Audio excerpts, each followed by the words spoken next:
This is Module 14 of Accounting 3110, and today we will be taking a look at a standard costing system. Earlier in the course, we talked about that there were three basic costing systems: actual costing, normal costing system, and now today we will talk more about the third, which is standard costing. Keep in mind, if you would, the flow chart where we have our product costs flowing through the different inventory accounts and all the way to cost of goods sold. In an actual costing system, actual or the real cost of the period flow through the accounts from left to right and end up in cost of goods sold, which would be an actual cost of goods sold. When we studied predetermined overhead rates, we talked about this second system called normal costing. In a normal costing system, actual direct materials and actual direct labors move through the flow chart. However, when it comes to overhead, we use a predetermined rate, and we have what we call applied overhead. You'll recall that sometimes we over-apply and sometimes we under-apply. So, the significance of a normal costing system is that it uses a predetermined overhead rate rather than using actual overhead to go through the various accounts. It sends what we called applied overhead. Now, what we're doing now is taking a system called a standard costing system. And again, thinking in terms of the flow chart, when it comes to material, labor, and overhead, we're going to be moving those through the accounts at their standard. In other words, for example, with direct materials, we will be sending through the amount of materials we should have used. In the same way with direct labor, we'll be sending through the amount of labor we should have used to make X number of units of product. So when we think of standards, we think of the word should have. It gives us some kind of benchmark. If you will take a look with me at the control process that you see on the screen, this is a flow chart that actually depicts a standard costing system as well. We create our standards. Then we measure actual performance, which is done by a detector or a sensor. And at the third step, where we compare the actual to the standard, this is where the control is actually established. When actual is different than standard, there is a deviation, or we call it in accounting a variance.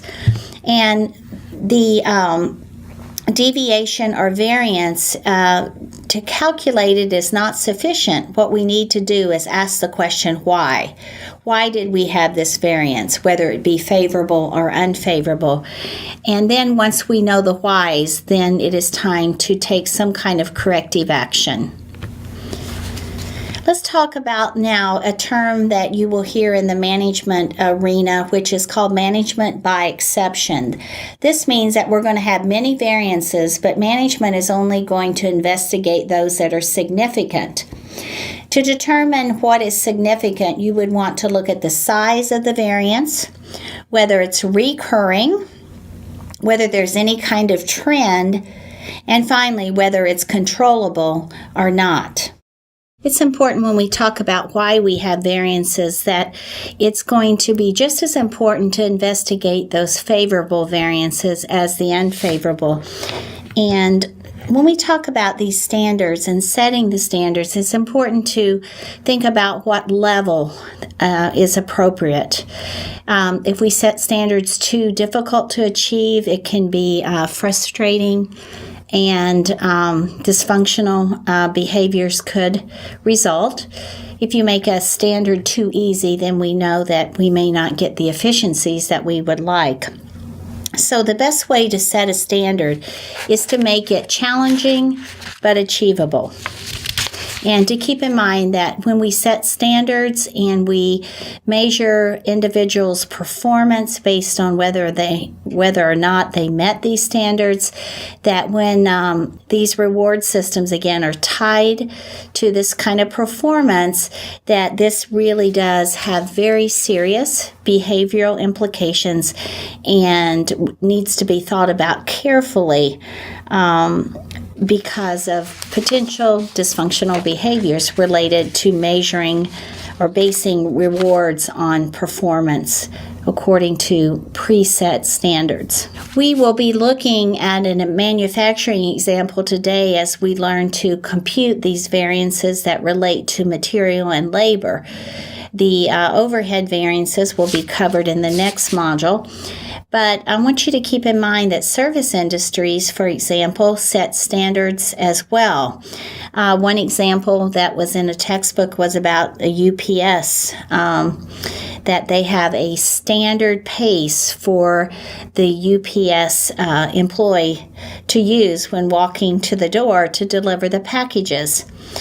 There's a college that has, in their admissions office, they have a standard for how long it should take to respond to a student who has applied for admission.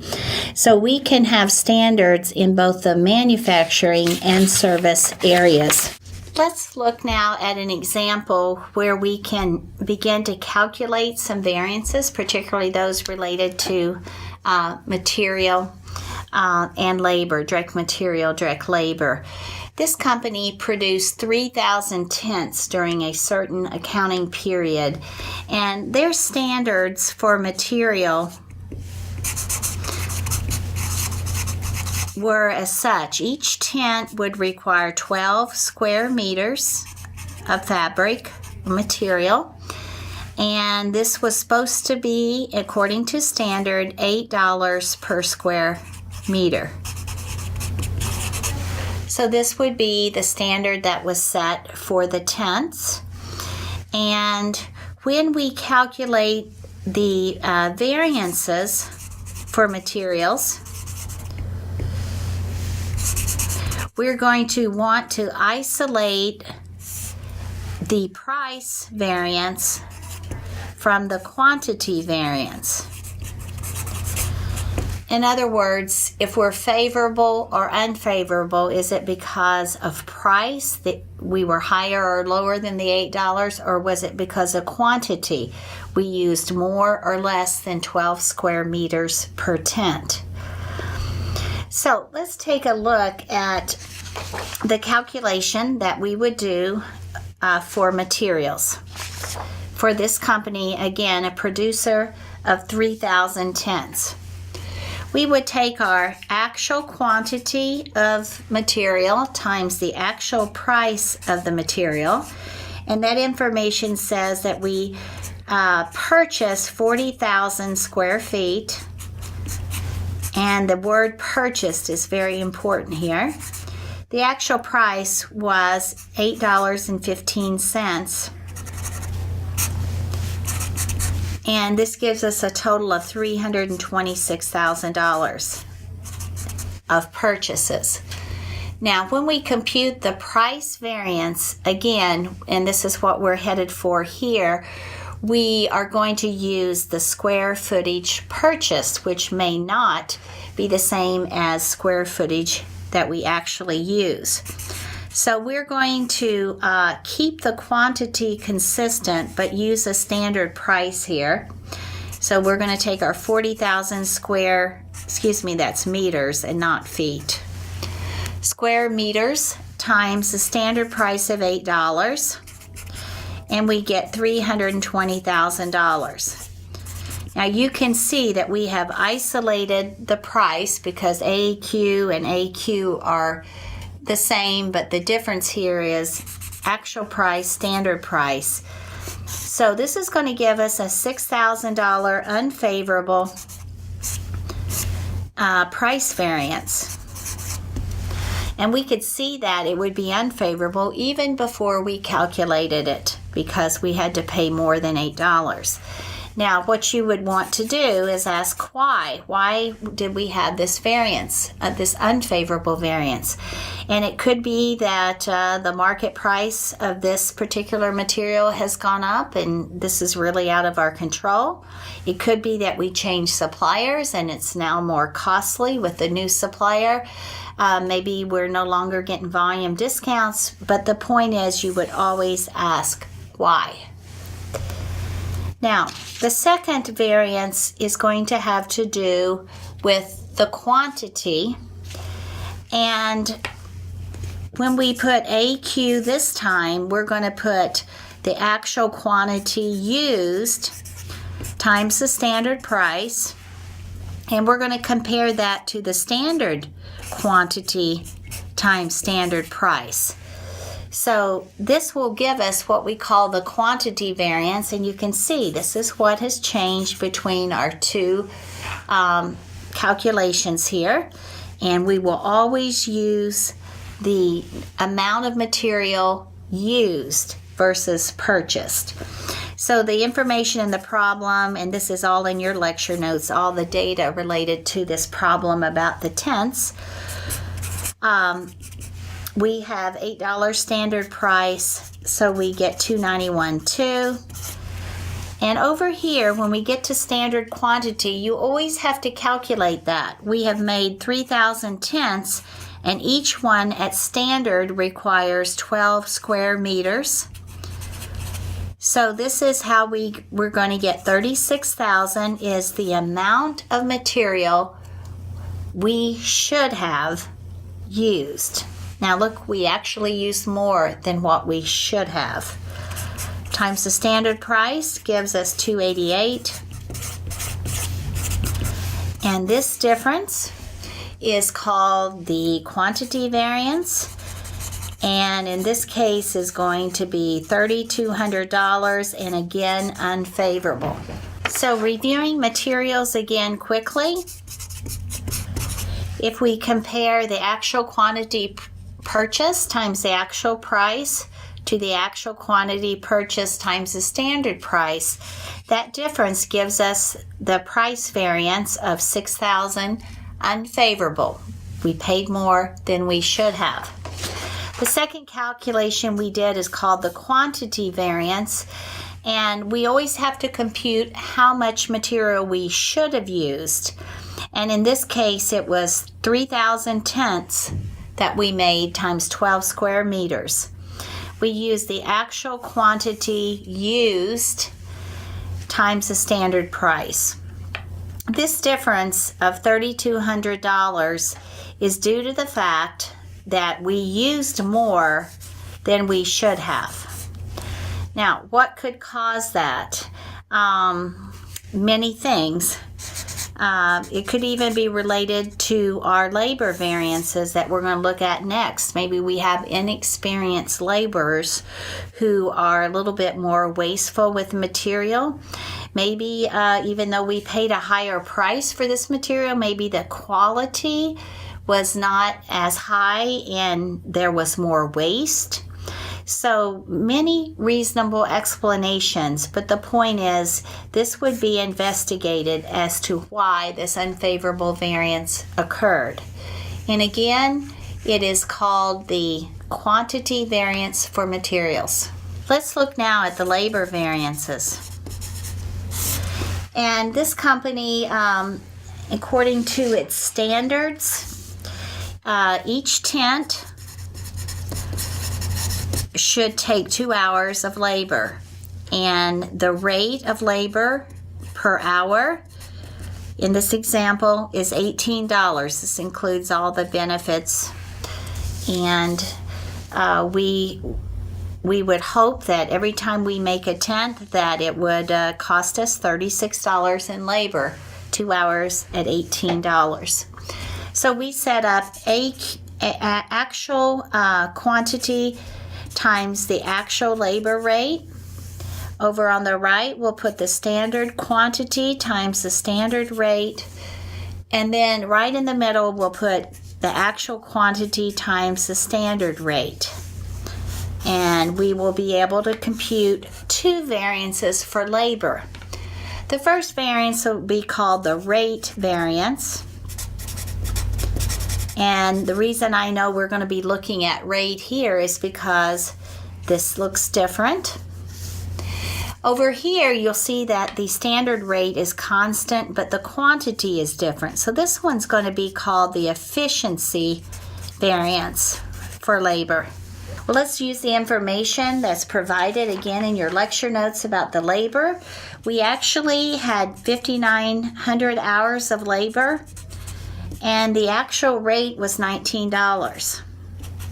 So that gives us $112,100 that we spent on direct labor.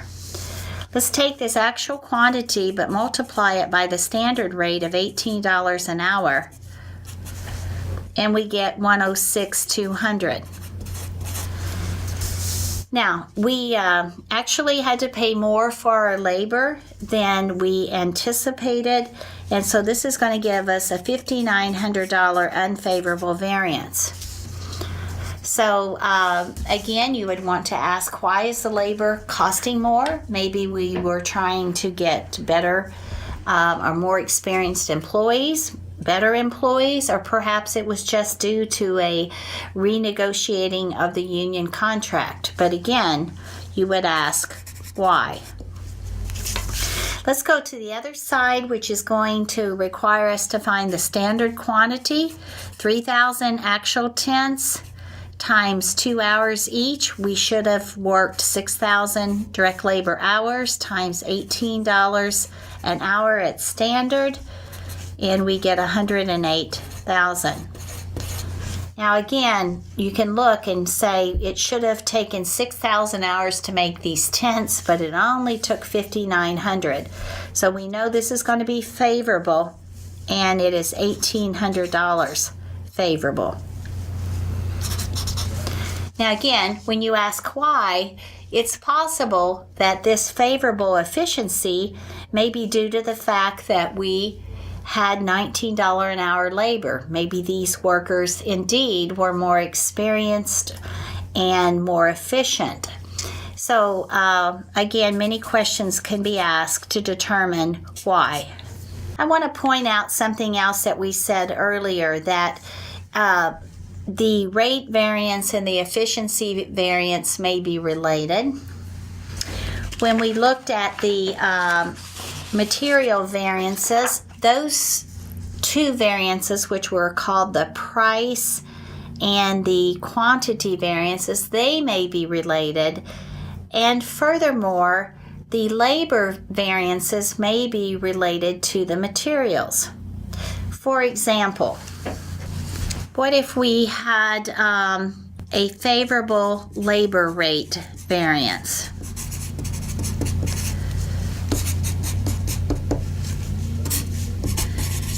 And it came because we hired inexperienced workers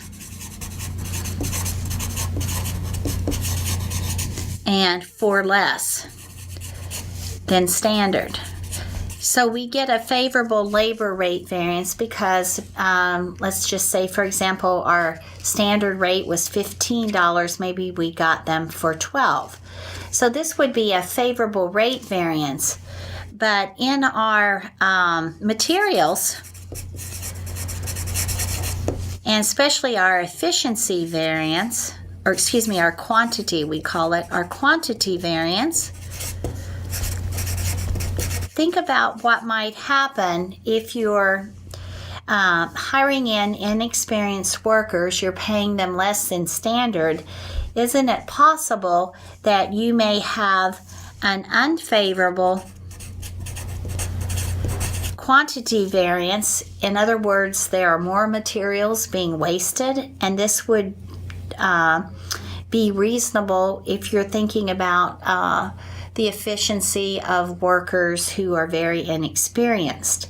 So the point being here is that the labor and the material variances may well indeed be related and do not stand independent of each other. Before we conclude today's module, I want you to take a look, if you would, at a cost card. This is a product that a company makes. It's called Product A41. And this is what we call the standard cost card. Each unit of this particular product should have $18 of material in it. It should have $18 of labor. And it would have variable and fixed overhead for a total cost of $45.53. Now, when we develop this standard cost for materials, we have to look at this unit and say how many pounds of material does it need, and what is the standard price per pound. When we come up with the labor of $18, for example, this may be a product that takes 2 hours of labor, maybe at $9 standard per hour. So we would have supporting information for these amounts that you see on the cost card. But every business who uses a standard costing system, each of these businesses for each product will have either hard copy or electronically what we call the standard cost card. So we know when we make this particular unit that it should cost us $45.53. So to conclude today's discussion of standard costing systems, first of all, be reminded that a standard costing system is a control device. It helps management do a better job of managing the cost of the organization because it compares actual cost to some type of benchmark or predicted cost. The other thing to keep in mind is when we compute variances, it is important to find the dollar amount of the variance, but more importantly, we want to investigate why these variances occurred so that we can make positive change in the organization. Today's module looked at direct material and direct labor variances. The final module, which will be module 15, we will also look at the standard costing system, but we will look at those variances that relate to overhead.